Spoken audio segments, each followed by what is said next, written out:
Hi, I'm Praneeth, and welcome to my show, The Active Hour, where we discuss health and fitness, nutrition, and the blueprint to enhance your vitality.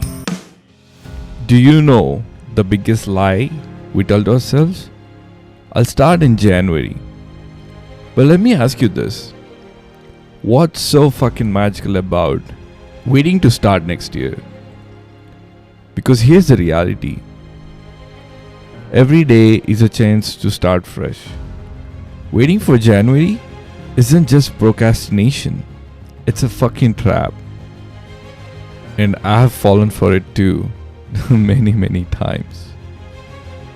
So today we're going to talk about how to break out that cycle and set goals that actually work. Not just for January, but the long haul. And we being human beings, and as the year ends, we always have the small trait. It's fine, fuck it. I'll start this from Jan 1st next year. For an instance, if I'm a fucking drunkard, I'm trying to stop drinking, I'll be like, well, it's end of the year, December 31st, I'm gonna get drunk like shit. Jan 1st, I'm gonna try to decrease drinking.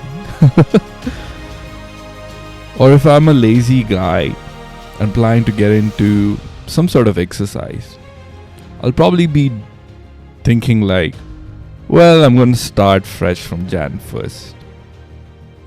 And most of the times, those goals fail for whatever various reasons, because you're not living the present moment. You're always thinking, oh, I'll do it later.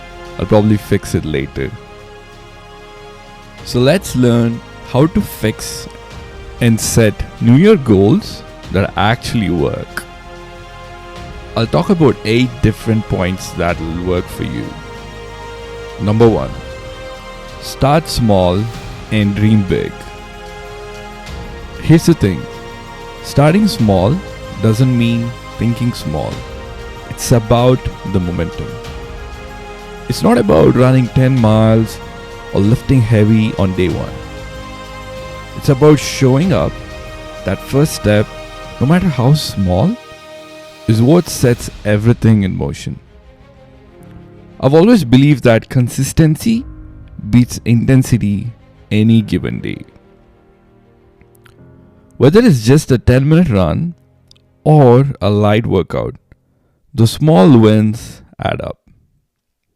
They build confidence, they build discipline, and most importantly, they build a habit that takes you to those big goals. Starting small isn't settling. It's setting the foundation for something absolutely fucking great. When I started lifting weights, I didn't aim to deadlift 250 or 300 pounds. I started with literally just 5 pounds on each side of the bar. And then guess what? Slowly I started adding weights. 5 pounds to 25 pounds, 25 to 45, 45 to 90, and then so on. So those small steps are like the stepping stones for you to make it bigger. Number 2, tie your goals to a purpose. The purpose could be, why do you want this? Is this for a wedding in March? Or to have more energy to play with your kids? Or maybe like me, who just loves to exercise and truly enjoys it. The why gets your fucking ass moving. All of my friends know that I fucking hate the heat. I just absolutely fucking hate it. I'm not a big fan of running on the treadmill or doing an indoor bike. Due to the fucking global warming, the summer and most of the fall too was so fucking hot, right? That I couldn't just go out for a bike or a run. So in order to get my cardio, I moved all my exercises indoor. Like the indoor bike or indoor treadmill run. Well, do I like it as much as I like to do those outdoors? No, I don't. It's very easy for me to say, you know what, fuck it, it's too hot outside. I'm not going to do any sort of cardio indoors. But because I have a certain goal for myself, and something is at least better than nothing. As in, I wouldn't be suffering as much as I would suffer if I was doing all this stuff outdoor in the sun. So I just made up my mind. I'm like, fine, I'll just do it indoor. As long as I get my run or bike, which I may not enjoy to 100%, but still, it's way better than not doing anything. So having a purpose actually kind of pushed me to do something that I wouldn't have enjoyed so much. Number 3, forget the quick fixes. Listen, I know the ads are like fucking tempting. Lose 20 pounds in 20 days. But here's the truth. Quick fixes don't work. Sure, you might lose the weight, but you won't keep it off. Real progress takes time, and that's okay. There's so much of bad influence out there, such as juice diets or extremely bad crash diets, 800 calories a day or 1000 calories a day, stuff like that. You might lose a little water weight, but you'll get back that weight as quickly as you lost it, because that's not sustainable. Think of it like planting a tree. You wouldn't expect an apple the day you plant the seed, right? Give it water, give it some time, and eventually you'll get the fruit. My whole podcast is about educating people to lead a balanced, healthy life. And if you go back and refer to any of my podcasts, all I've emphasized was on balanced nutrition, balanced, healthy lifestyle. Anyways, number 4, celebrate the small wins. You know what feels even better than hitting your big goals? The little wins along the way. Like when your jeans fit a little looser, or you realize you're not gasping for air after climbing the stairs. Like I was just mentioning in my previous podcast, there was a time when my metabolism halted. I did not lose any fat. I did not gain even the smallest of the muscle. But once I fixed that and my metabolism started slowly firing back, an old shirt of mine started fitting better, and that felt like winning a lottery for me. Because I didn't give a fuck about the scale or anything else. That shirt told me that I made a little progress. Number 5, build accountability. Here's a secret that I've learned and I've heard from others, that goals are easier when someone's in it with you. Tell a friend, join a group, or even just post about it online. The more people know about it, the more likely you're going to stick with it. Trust me, I've had friends reaching out to me to keep an eye on them and constantly ask them if they're worked out or not, if they made sure that they did not have any cheat meals for that specific day. And I don't think this is just confined to exercise or nutrition, but this is also in terms of your personality changes. In my friend group, one of my friends was trying to quit smoking, and he told all of us that he was going to quit smoking. And the only reason behind it was just to keep that accountability, that he gave a word out that he was not going to smoke. Number 6, plan for setbacks. Let's be real.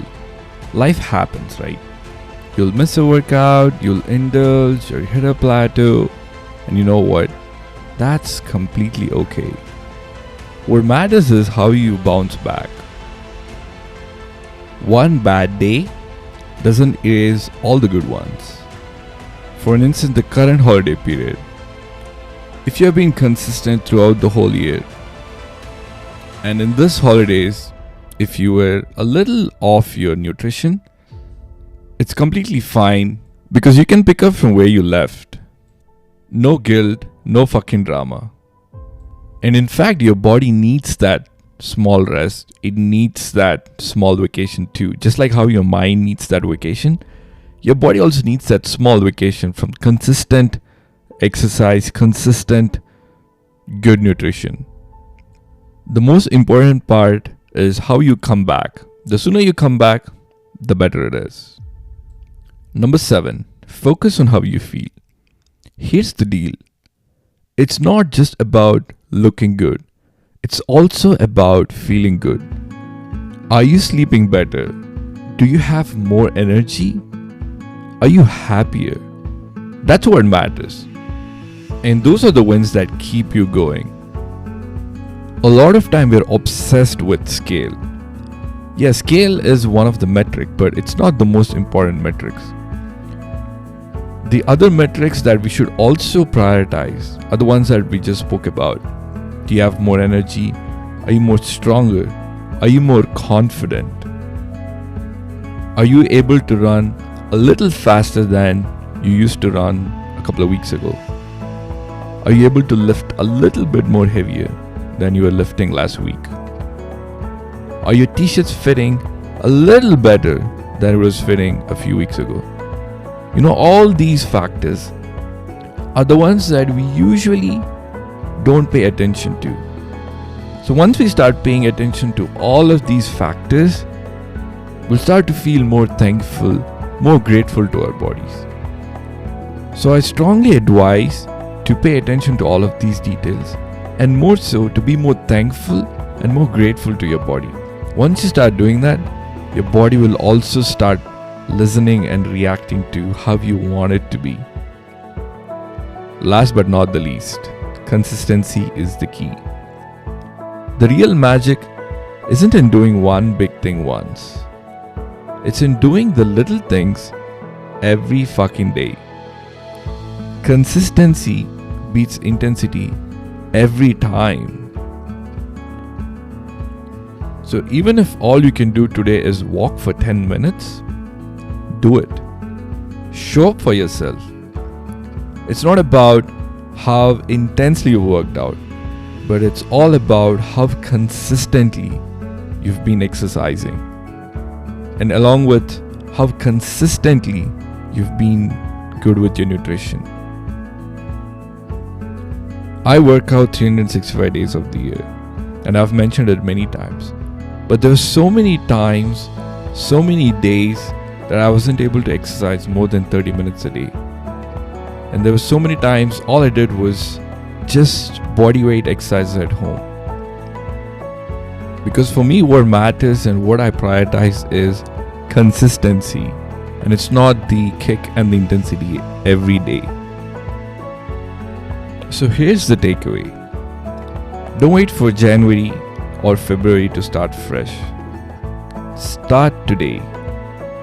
Start small and stay consistent. Because every small step you take now is one less step you have to take later.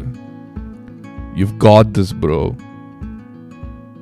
To my listener, I'm truly thankful to you for following my show, for listening to my podcast. I want to let you know that I'm very respectful of your time. I hope you've enjoyed my show this year. Hey, thanks for tuning in to the Active Hour podcast. We hope you loved the episode. If you did, please give us some love in the reviews. Guess what? No ChatGPT was used in the making of this episode. Until next time, bye!